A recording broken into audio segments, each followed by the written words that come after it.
عايز ايه يا حسني؟ حسني سواق كاميليا بتوتر. يحيى بيه، كاميليا هانم. مالها كاميليا؟ ما تنطق على طول. كاميليا هانم مش في الكلية. نعم؟ يعني ايه مش في كليتها؟ امال انت لازمتك ايه؟ يا بيه انا. اخرس خالص، حسابك معايا بعدين. يحيى قفل السكة في وشه واتصل على كاميليا اكتر من مرة، بس تليفونها مقفول. لو نزلت لسابع ارض هجيبك يا كاميليا. ما هو مش بعد اللي عملته تيجي انتي وتهربي مني. عملت ايه يا حازم؟ سألنا صاحبتها وقالت ان كاميليا هانم ما جاتش الكلية النهاردة، وتأكدت من سجلات الحضور انها فعلا ما راحتش، وبعت واحد من الرجالة على عنوان شقتها القديم، بس برضه مش موجودة.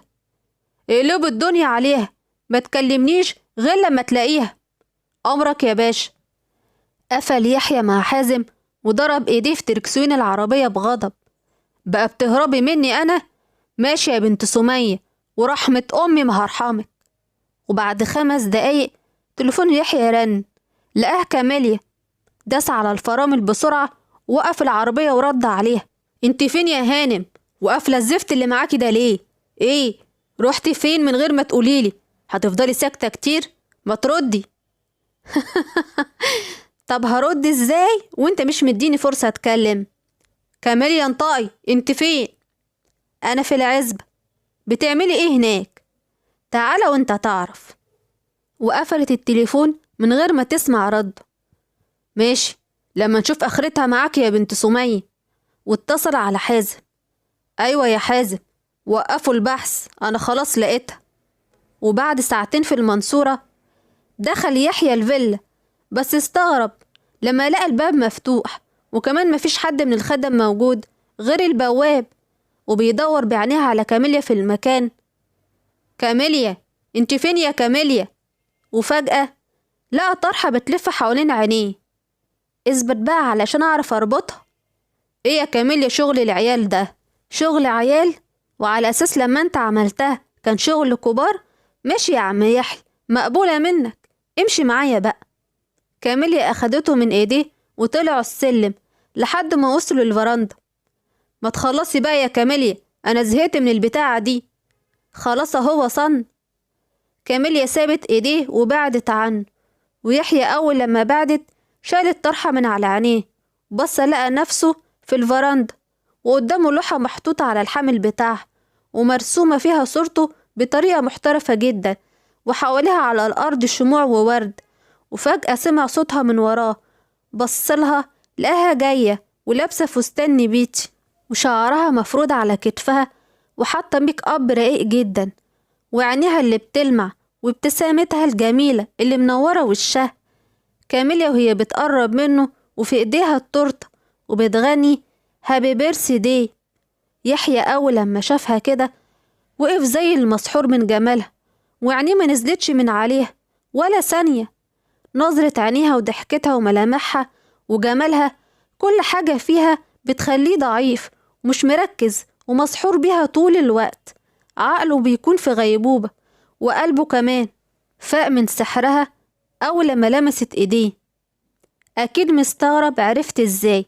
بصراحة جد صبري هو اللي قالي من أول امبارح، وأنا فكرت أعملك مفاجأة واحتفل أنا وإنت مع بعض. بص، عارفة إنك زعلان مني علشان مروحتش الكلية، وأسفة إني عملت كده وخليتك تقلق علي، بس أنا كنت عايزة أفرحك وأخلي أول عيد ميلاد ليك وإحنا مع بعض مميز يا حبيبي. كل سنة وإنت معايا وحبيبي وعمري وحياتي كلها. وبالمناسبة دي عايزة أقولك. وقربت من ودنه وهمست بعشق، بحبك يلي معرفتش معنى الحب ولا جربته غير معاك. بحبك قوي يا يحيى. وبسيته في خده برقة ونعومة وحضنته. يحيى في اللحظة دي أسعد واحد في الدنيا، علشان أخيرا سمعها منها ونفسه ياخدها في حضنه، بس ما يقدرش ينسى اللي عملته أمها، ولا ينسى الوعد اللي عاهد بيه نفسه إنه ياخد حقه وحق أمه.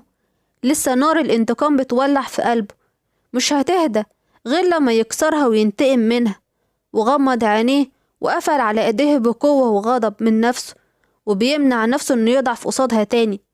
يحيى في سره: اياك تضعف يا يحيى، إياك، خلاص فرصتك وجات لحد عندك، لازم تنهي حكايتك دلوقتي. كاميليا استغربت من إنه ما حضنهاش ومن سكوته الغريب. خرجت من حضنه وحطت إيديها على خده. مالك يا حبيبي؟ هو أنت مش مبسوط من المفاجأة؟ يحيى فتح عينيه وبعد عنها وبصلها ببرود. لا بالعكس، أنا مبسوط ومبسوط قوي كمان جدا، بس مش من الهبل اللي انت عاملاه ده. مبسوط ان خطتي مشيت زي ما انا رسمتها ويمكن اكتر شوية. كاميليا ابتسامتها راحت وبصت له باستغراب من حاله اللي اتبدل فجأة، وابتدى انه يكون بيهزر وما يكونش اللي في بالها. قصدك ايه؟ يحيى اداها ظهره. قصدي انت فاهماه كويس، واللي كنت خايفة منه حصل، وكل ده كانت مجرد لعبة علشان انتقم منك يعني.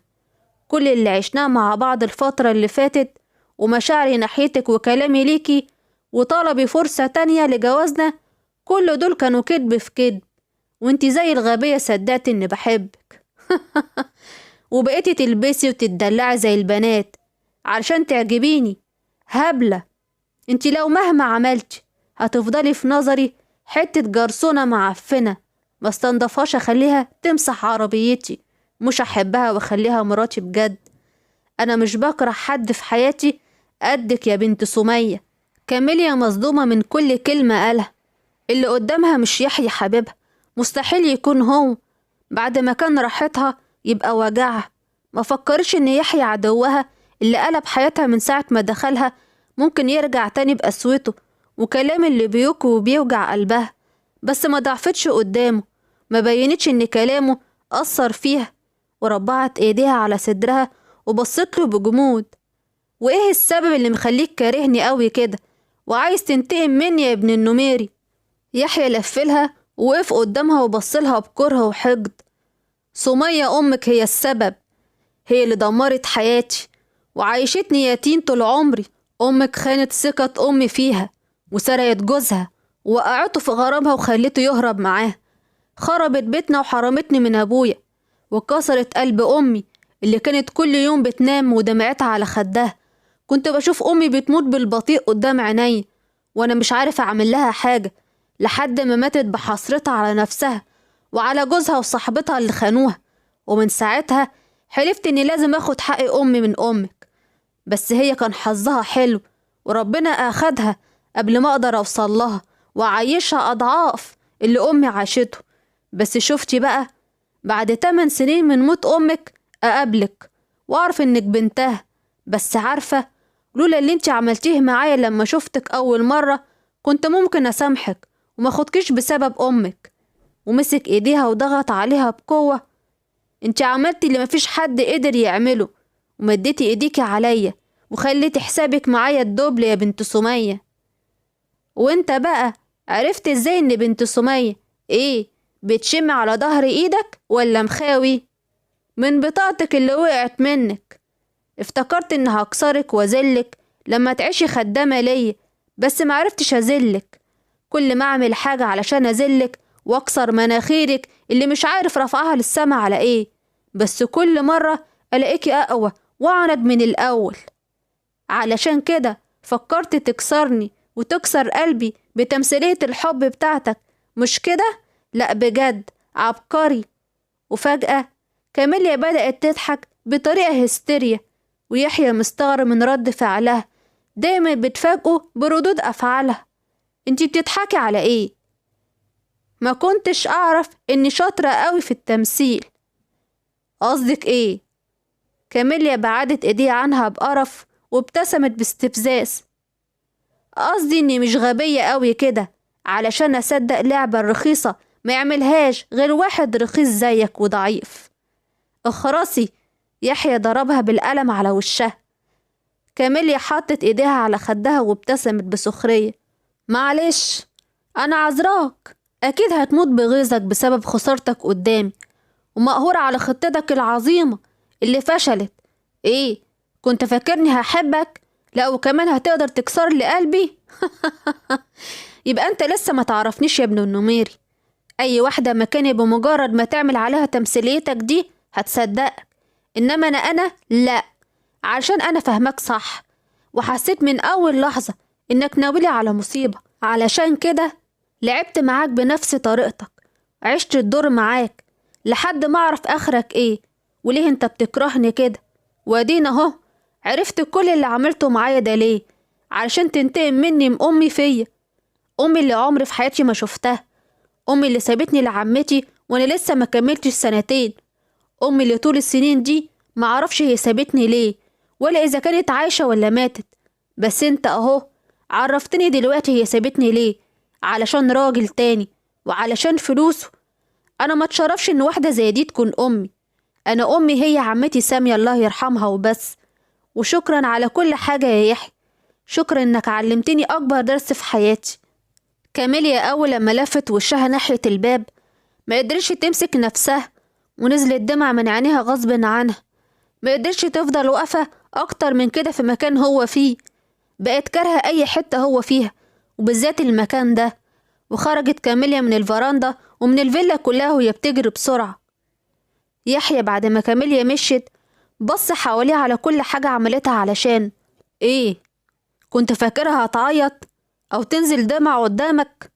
مبسوط دلوقتي بكسرتها وكسرة قلبها بسببك وبسبب انتقامك؟ شفت نار الانتقام لما حرقتك انت وقلبك انت الأول. مبسوط دلوقتي لما خسرتها وخسرت قلبك معاها، قلبك اللي عمره ما دق ولا عشق غيرها هي وبس، وكسر كل حاجة حواليه بغضب وعاتب نفسه. انت ما تستاهلش ان حد يحبك، ما تستاهلش حد يبقى معاك، انت هتعيش لوحدك وتموت لوحدك. شفت آخرة غبائك وانتقامك؟ خسرت قد ايه؟ خسرتك قلبك وخسرت كاميليا للأبد.